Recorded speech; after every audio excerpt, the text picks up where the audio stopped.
कहानी की शुरुआत होती है हमारे मेन कैरेक्टर से, जो जबरदस्ती एक डेटिंग गेम को कंप्लीट करने में लगा था, क्योंकि उसकी बहन उसे ब्लैकमेल करके इस गेम को खत्म करने को दी थी। अब कुछ तो ऐसा जरूर वो जानती होगी जो ये नहीं चाहता होगा कि वो किसी को बताए। खैर, गेम खेलते हुए वो कहता है कि इस गेम को सही में लड़कियों के लिए ही डिजाइन किया गया है, क्योंकि इस वर्ल्ड में ज्यादा पावर्स वुमेन के पास ही हैं, और तो और इसमें कहीं से कुछ भी होने लगता है। इसके बाद वो लगातार 3 दिन 4 रात की पुरजोर कोशिशों के बाद इसे कंप्लीट करके कंसोल जमीन पे फेंकता है, और 4 दिनों से कुछ ना खाए होने की वजह से अधमरी हालत में ही कुछ खाने बाहर निकलता है, और सीढ़ियों से उतरते टाइम ही वो गिर के ऊपर वाले को प्यारा हो जाता है।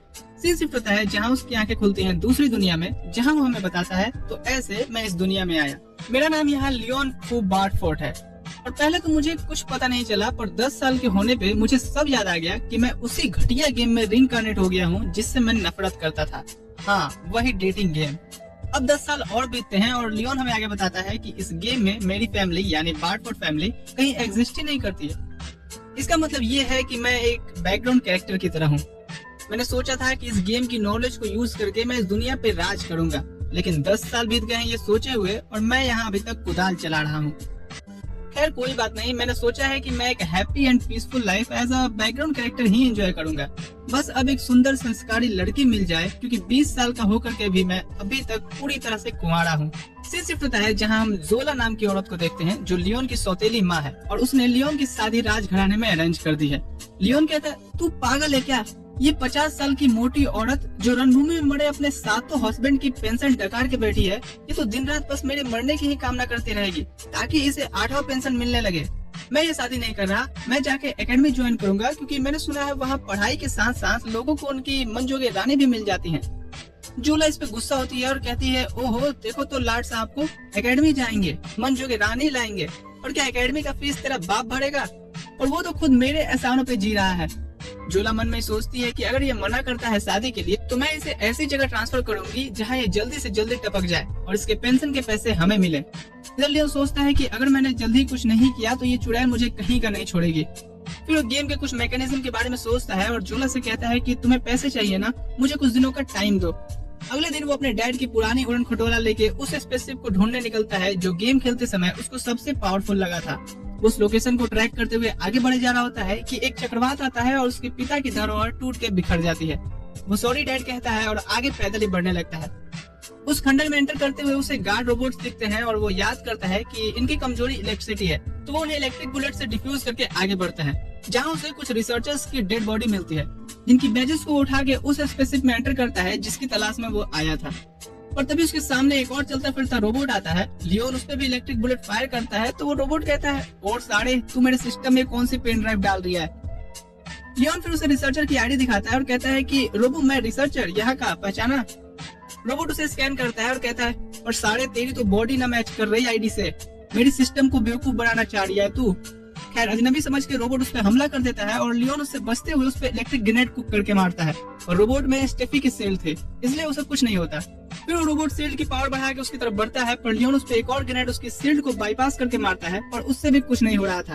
इतने में रोबोट उसके पास आके उसे पकड़ लेता है और कहता है, और साढ़े पकड़ लिया तुझे, अब ये बताइए कौन सा कैलेंडर ईयर चल रहा है?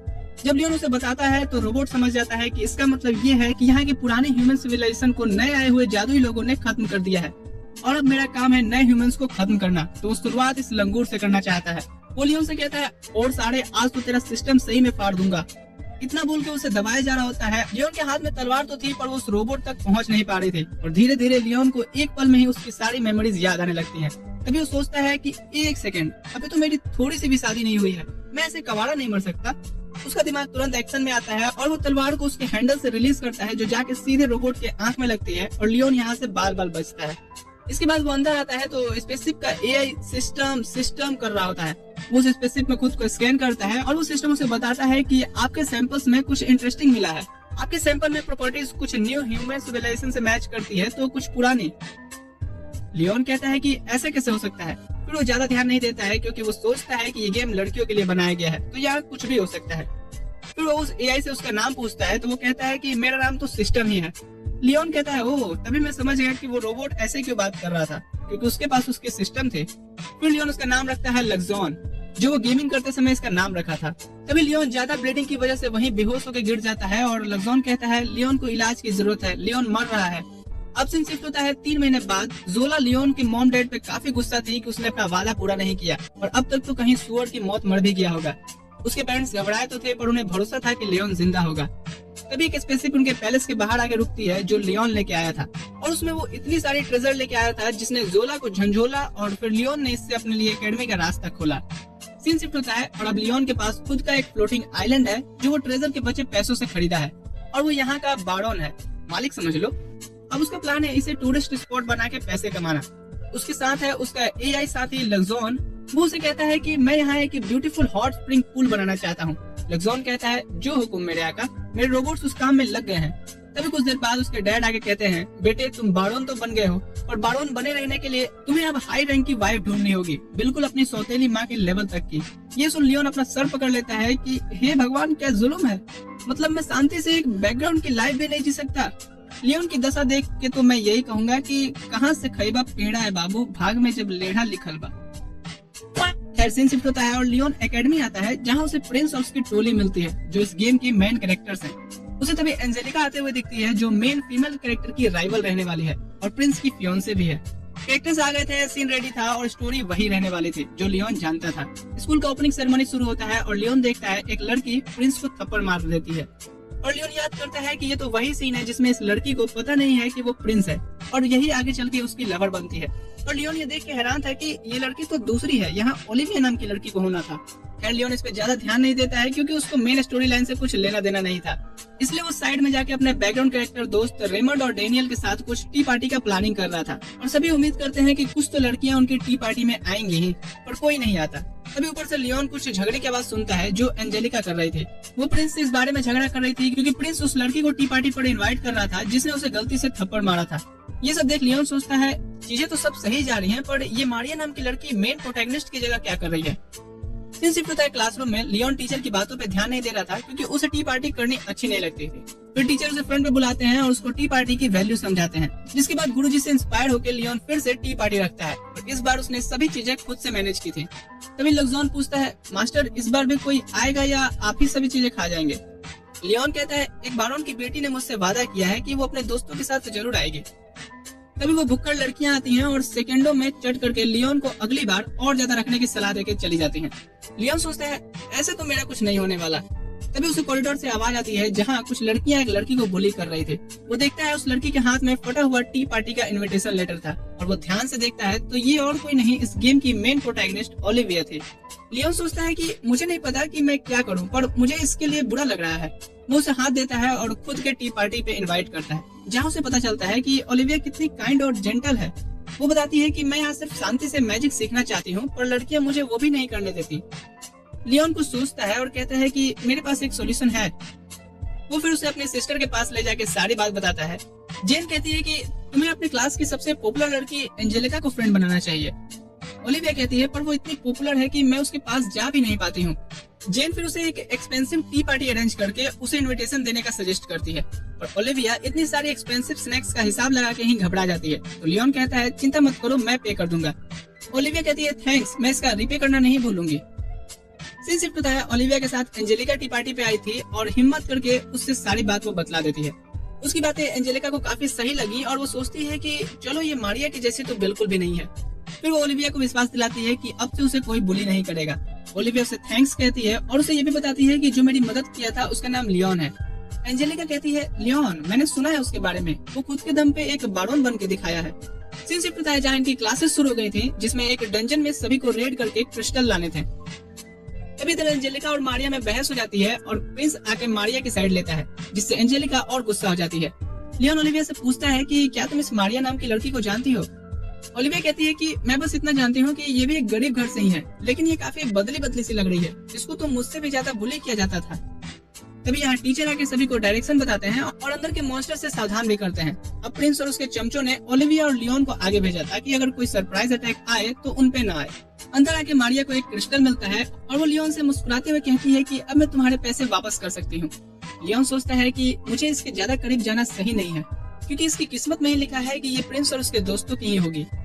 तभी यहाँ मॉन्स्टर आते हैं जिन्हें लियोन आसानी से मार देता है, और तभी एक मॉन्स्टर ओलिविया पे अटैक करता है और उसे बचाते हुए लियोन के हाथ पे वो मॉन्स्टर दांत काट लेता है। खैर तभी यहाँ प्रिंस और उसकी टोली आती है और वो फिर बचे हुए सभी मॉन्स्टर को मार के खत्म कर देते हैं। फाइट के दौरान प्रिंस को भी थोड़ी बहुत चोट आ गई थी, जिसे मारिया अपने हीलिंग मैजिक से हील कर रही थी। तभी एंजेलिका उसे साइड कर प्रिंस के घाव देखने पड़ती है और प्रिंस उसे इग्नोर करके मारिया को लेके चला जाता है। ये सब देख क्लास के बाकी लोग बात करने लगते हैं कि क्या सही में ये प्रिंस की फियांसे है ना। इधर ओलिविया भी आके लियोन के घाव को देखती है और उसे अपने हीलिंग मैजिक से हील करती है। लियोन को अब इतना तो समझ आ गया था कि इस गेम की मेन प्रोटैगनिस्ट एक बैकग्राउंड कैरेक्टर की तरह हो गई है और उसकी जगह वो मारिया नाम की लड़की आ गई है। सीन शिफ्ट होता है अगले दिन। प्रिंस जूलियस एंजेलिका को बुला करके पूछ रहा होता है कि क्या मारिया के सामानों को जला के बुली करने के लिए लड़कियां तुमने भेजी थी। एंजेलिका कहती है कि मुझे इसके बारे में कुछ नहीं पता सही में। जूलियस कहता है कि मारिया और मेरे से एकेडमी में दूरी ही बनाए रखना, क्योंकि हमारी होने वाली एंगेजमेंट एकेडमी का हिस्सा नहीं है। इधर लियोन के दोस्त उससे कह रहे होते हैं कि क्या तुम्हें पता है मारिया को बुली किया जा रहा है, और प्रिंस जूलियस उसे डिफेंड कर रहे हैं। लियोन सोचता है कि ये सब गेम में तो बहुत बाद में होना था, अभी क्यों हो रहा है। इसके बाद वो लाइब्रेरी आता है जहाँ ओलिविया भी उससे यही बात करती है और पूछती है कि क्या तुम्हें मारिया सही लगती है या एंजेलिका। लियोन कहता है कि एंजेलिका का तो मुझे नहीं पता, पर मारिया मुझे बिल्कुल अच्छी लड़की नहीं लगती। तभी उन्हें लाइब्रेरी में सुरसुराहट सुनाई देती है। जब दोनों जाकर के देखते हैं तो एज ए स्टोरी मारिया का अफेयर प्रिंस के चमचों से भी चलना शुरू हो गया था। इसके बाद मारिया जाते हुए सोच रही थी कि मुझे तो अब इस दुनिया में मजा आने लगा है। तभी उसे पीछे से जूलियस आवाज देता है और बताता है कि मैंने तुम्हारे लिए एक सर्वेंट अपॉइंट किया है जिससे तुम अकेली ना रहो, और वो प्रिंस के चमचों में से ही एक था। खैर मारिया ये सुन फूले नहीं समाती है और सोचती है कि धीरे धीरे करके मैं इस दुनिया पे अपना कब्जा कर लूंगी। सीन शिफ्ट होता है जहाँ लियोन लेक्सॉन से पूछता है तो बताओ तुमने क्या क्या पता किया मारिया और एंजेलिका के बारे में। लेक्सॉन उसे सारी बात बताता है। अब सीन यहाँ से शिफ्ट होता है फंक्शन में, जहाँ लियोन, डेनियल और रेमंड भी कॉन्फिडेंट होकर आए थे कि यहाँ उन्हें गर्लफ्रेंड तो जरूर मिल जाएगी। वो पार्टीज में आए हुए कुछ बैकग्राउंड कैरेक्टर्स को प्रपोज भी करते हैं, पर सभी कहती हैं कि हम तो प्रिंस को ही पसंद करते हैं, तुम जाके अपना शकल देख कर आओ। उससे भी पेट नहीं भरता इनका, तो जाते जाते अपने बॉडीगार्ड से उनकी पिटाई भी करवा देती हैं। तभी यहाँ ओलिविया आकर लियोन को बताती है कि एंजेलिका और मारिया में फिर से बहस हो गई है, और इस बार बहुत बड़ी। लियोन आके देखता है जहाँ एंजेलिका मारिया को उस टाइप की लड़की बता रही थी, क्योंकि उसने उसे और कोई नहीं बल्कि प्रिंस के ही चमचों के साथ देखा है। और यहाँ पे प्रिंस के सभी दोस्त कहते हैं तो क्या हुआ, हमें ये बात पहले से पता है, और एक एक करके सभी मारिया के प्रति अपना लव कन्फेस करते हैं। एंजेलिका कहती है कि मुझे तुमसे घंटा फर्क नहीं पड़ता, और प्रिंस आप इस लड़की से दूर रहें। प्रिंस जूलियस आगे आता है और कहता है कि और इन सब से बढ़कर मैं मारिया को पसंद करता हूँ, इसलिए उसे कोई रिप्लेस नहीं कर सकता। अगर मैं किसी का हाथ हमेशा पकड़ना चाहूंगा तो वो मारिया ही होगी। आखिर है क्या यार मारिया में, लप्पू सी मारिया है, झिंगुर सी लड़की, सभी पागल हुए पड़े इसके पीछे। सभी फंक्शन में आए लोग बात करने लगते हैं कि क्या प्रिंस अपनी एंगेजमेंट अनाउंस कर रहा है। खैर एंजेलिका परेशान होकर मारिया की तरफ अपना ग्लव्स फेंक के मारती है और उसे डुएल के लिए चैलेंज कर देती है। प्रिंस मारिया से उसके ग्लव्स को उठा के चैलेंज एक्सेप्ट कर लेने के लिए कहता है, और उसके बाकी चमचे भी कहते हैं कि हाँ हम भी मारिया की तरफ से लड़ेंगे। तो इधर टोटल हो गए 5 योद्धा, और एंजेलिका की तरफ से लड़ने के लिए कोई आगे नहीं आ रहा था। तो लियोन अपना कदम आगे बढ़ाता है। उसके दोस्त उसे ऐसा करने से मना करते हैं, तो लियोन कहता है कि मैं इसलिए नहीं आगे जा रहा क्योंकि एंजेलिका की तरफ से कोई नहीं लड़ रहा, बल्कि इसलिए आगे जा रहा हूँ क्योंकि मैं प्रिंस और उसके चमचों को बिल्कुल पसंद नहीं करता। और वो याद करता है स्टोरी में कि इस डुएल में हारने के बाद एंजेलिका की शादी एक गरीब घर में हो जाती है, जहाँ उसकी जिंदगी बिल्कुल दयनीय बीतती है। लियोन मारिया को देख सोचता है, मुझे पहले से ही शक था कि मारिया इस दुनिया की नहीं है, और कल लेक्सॉन के डाटा लाने पे तो मैं श्योर भी हो गया हूँ। ये भी मेरी तरह ही यहाँ रीइंकार्नेट होके आई है।